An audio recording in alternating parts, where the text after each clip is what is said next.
Que dit aux œufs, que dit aux poulettes, que dit dans la face full de ketchup, c'est du lait. Mais qu'est-ce qu'il raconte? Aujourd'hui, on s'attaque à un grand classique. On analyse ensemble la chanson de l'humoriste François Pérusse, Snack Bar chez Raymond. François Pérusse, c'est un monument de l'humour au Québec avec ses 2 minutes du peuple, des formats courts. Il fait énormément de jeux de mots, il parle vite, il s'enregistre en accélérant sa voix pour qu'il y ait une petite voix comme quand la cassette roule trop vite. Même pour un Québécois natif, il y a tellement de contenu dans son matériel que ça prend plusieurs écoutes pour tout comprendre toutes les blagues, tous les jeux de mots. Donc j'imagine même pas pour quelqu'un, un francophone qui vient d'ailleurs ou un apprenant. C'est pour ça qu'aujourd'hui, on va analyser ensemble. Vous allez voir, il y a beaucoup de choses dans la chanson Snack Bar chez Raymond.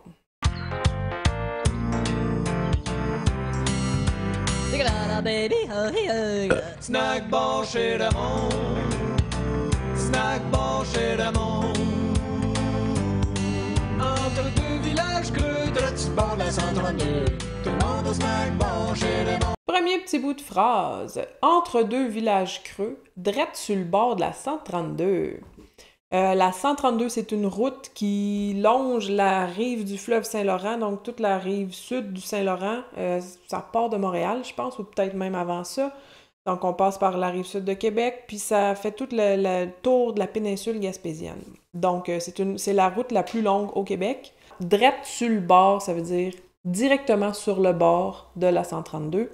Il y a beaucoup de petits casse-croûtes comme ça, ou chac à patate, ou friterie, ou pataterie, ça dépend de quel coin du Québec on vient, pour désigner ces petits casse-croûtes-là sur le bord de l'autoroute, où est-ce qu'ils servent presque juste des frites, des hamburgers, puis des hot dogs, des poutines, ce genre de nourriture-là. Aménagé dans le milieu de nulle part, une moitié d'autobus sur un petit terrain parsemé d'herbe à bus. Aménagé dans le milieu de nulle part d'une moitié d'autobus. Ici, on a la contraction dans une qui devient d'une. Si vous voulez travailler ce genre de contraction-là, j'ai une leçon complète dans ma grande formation « Comprendre les Québécois » qui vous parle des contractions avec une préposition puis un déterminant. Il y en a beaucoup en français québécois, donc ça, c'est un genre d'exemple. Sur un petit terrain, là, il répète juste pour le rythme, un petit terrain parsemé d'herbe à puce. L'herbe à puce, c'est une plante urticante qui a les feuilles produisent des espèces de petits poils. Donc, si on touche ça, ça brûle, ça pique. Fait que ça nous donne déjà une idée du type d'endroit s'il y a de l'herbe à puce sur le terrain. La serveuse échauffée, bah fait des fautes, son menu, une vieille tabac pique-nique, tu prends des écharpes dans ton cul. La serveuse est joufflue, qu'elle a des grosses joues, puis a fait des fautes sur son menu. A, ici, je vous en ai parlé à quelques reprises, donc c'est le L. L qui perd son L, puis le S qui s'ouvre en A, donc a fait des fautes. La serveuse, elle fait des fautes sur son menu, sur son menu. Alors ça, encore une fois, c'est des traits qui sont abordés dans la formation Comprendre les Québécois. Il y a une vieille table à pique-nique, tu trempes des écharpes dans ton cul. Pour les apprenants, échardes, c'est les petites éclisses de bois, les petits morceaux de bois que si je fais pas attention, je frotte ma main sur un morceau de bois qui n'a pas été bien poli, puis un petit morceau de bois ou de métal, des fois, qui peut rentrer sous la peau. Donc c'est ça, une écharde. Il y a un repas du jour, je te suggère pas toujours. Il y a un cheveu sur ta boulette, puis le chef vient piquer sa tête. OK, donc il y a un repas du jour, je te le suggère pas toujours, je ne te le suggère pas toujours, très contracté. Il y a un cheveu sur ta boulette, un cheveu. Il y a un cheveu sur ta boulette de hamburger. Puis le chef, il y a un pickle sur la tête. Why not? Puis sa tête, sur la tête, c'est la contraction de sur la tête.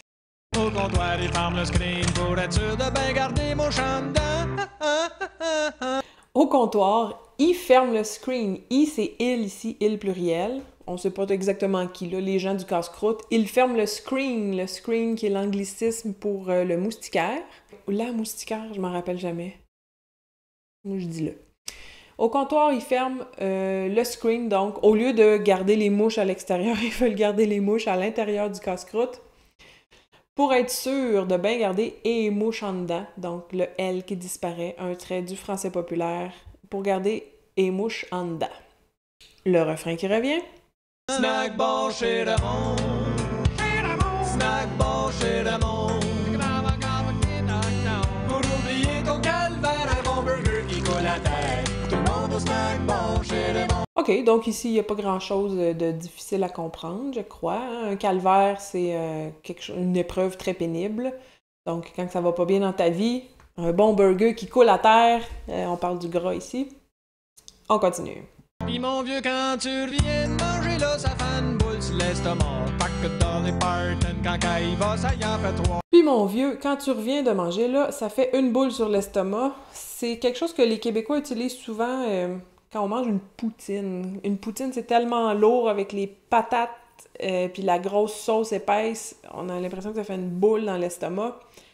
Fac, ici, on a la contraction de « ça fait que » pour exprimer la conséquence. Du coup, il dirait en France, j'imagine. Donc, souvent, vous allez entendre ça dans le langage des Québécois, là, ça devient un tic de langage souvent.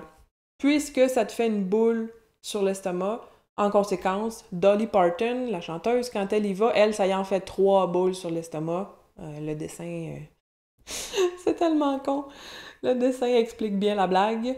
Quand K y va, encore on a le L qui devient un A, mais d'habitude, en tout cas, quand que, c'est une forme très familière, je dirais même populaire. Hein. D'habitude, avec quand, il n'y a pas de que qui vient après, puis on ferait une liaison en T. Donc, quand elle y va, si je suis en langue standard, quand elle y va, ça y en fait 3. Mais quand qu'elle y va, c'est vraiment une façon plus familière de le dire en ajoutant le que.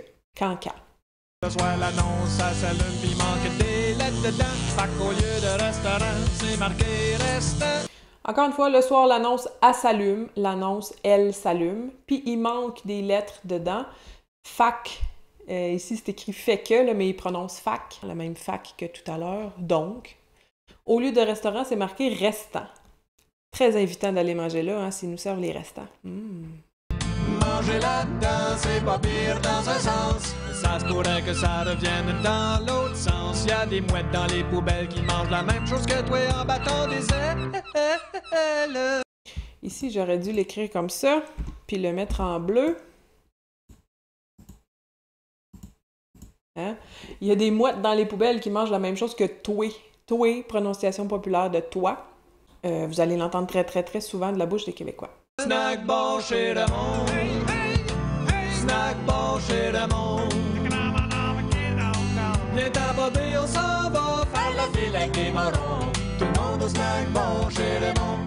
OK, alors ici, vous allez peut-être remarquer, je vais vous mettre un lien là, dans la description si vous voulez aller réécouter la chanson avec mes explications. Ça vaudrait la peine de faire une écoute au complet par après. Donc, viens-t'en boboy, boboy.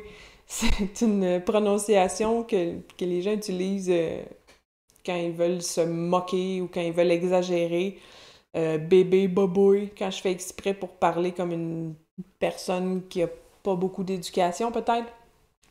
Fait que viens-t'en boboy, on s'en va. Faire la file ec des morons. Avec ec des morons. Vous allez l'entendre souvent. Puis des fois, c'est aec, seulement le V qui disparaît. Puis des fois, c'est carrément ec. Faire la file avec des morons. Moron, c'est une insulte qu'on utilise en français québécois. Ça se dit en anglais aussi, hein, moron. C'est une personne imbécile, pas intelligente. Avant le dernier couplet avec le jeu de mots ultime, un grand merci à tous mes abonnés qui soutiennent mon travail sur Patreon. Merci, cher déneigeur. Que dis aux œufs, que dis aux poulettes, que dis dans la face full de ketchup si tu l'aimes. Alors, pour comprendre le jeu de mots, il faut savoir c'est quoi une guédille. Guédille, c'est un plat qui est servi au Québec. Je sais pas si ça vient d'ici, peut-être. C'est comme un hot dog dans lequel ils vont mettre quelque chose qui n'a pas d'affaire là.